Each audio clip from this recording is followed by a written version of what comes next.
Yang salam presisi. Jadi pada kesempatan ini pertama-tama kami ucapkan terima kasih kepada Pak Kabid Humas atau yang mewakili Pak Kadis PPA, Kadis Sosial dan PPA Provinsi NTB, Kadis Kominfo yang berkenan hadir dalam kesempatan ini. Kami ingin menunjukkan bahwa inilah sinergi kami dalam memberikan perlindungan dan pelayanan hukum dalam penanganan kasus kelompok rentan, baik itu perempuan, anak, dan disabilitas termasuk lansia.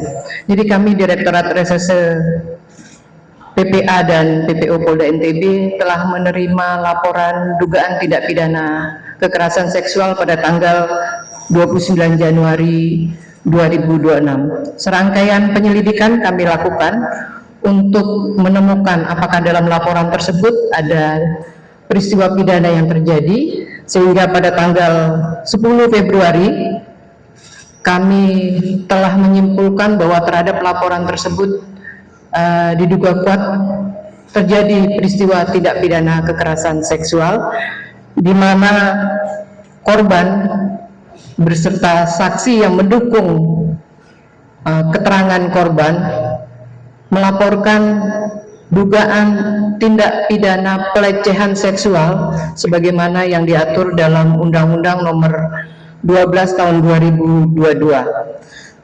Dua orang korban adalah seorang santriwati yang melaporkan peristiwa TPKS itu terhadap terlapornya adalah AJN, seorang guru, seorang ustadz di salah satu pendidikan agama di Sukamulya, Lombok Timur, berinisial AJN.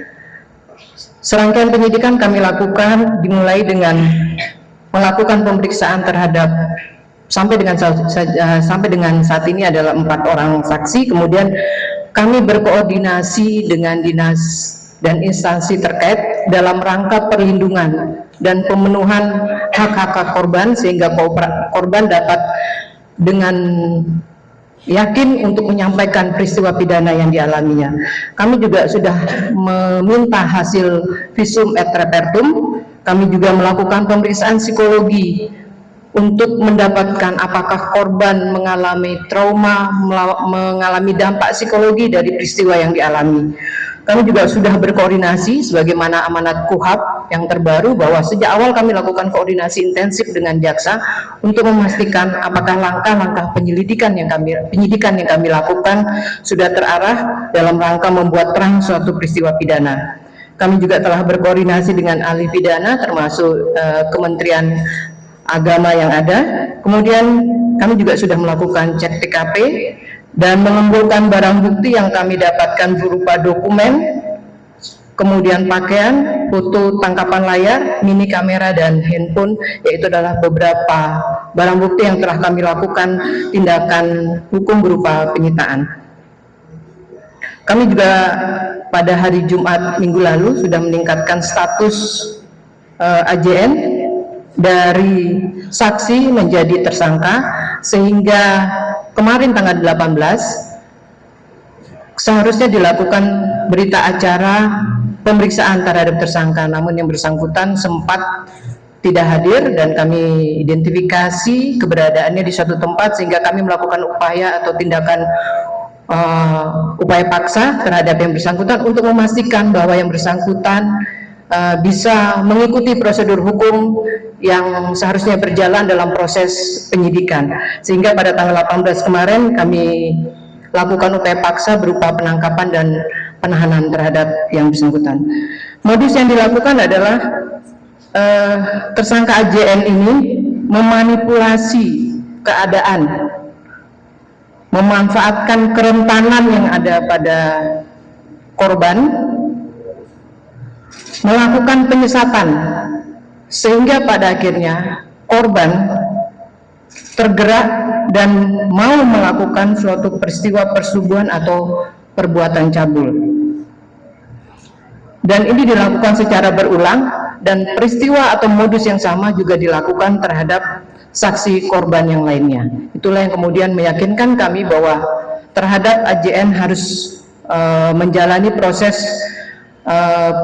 penyidikan sebagaimana yang kami atur dalam manajemen penyidikan kami.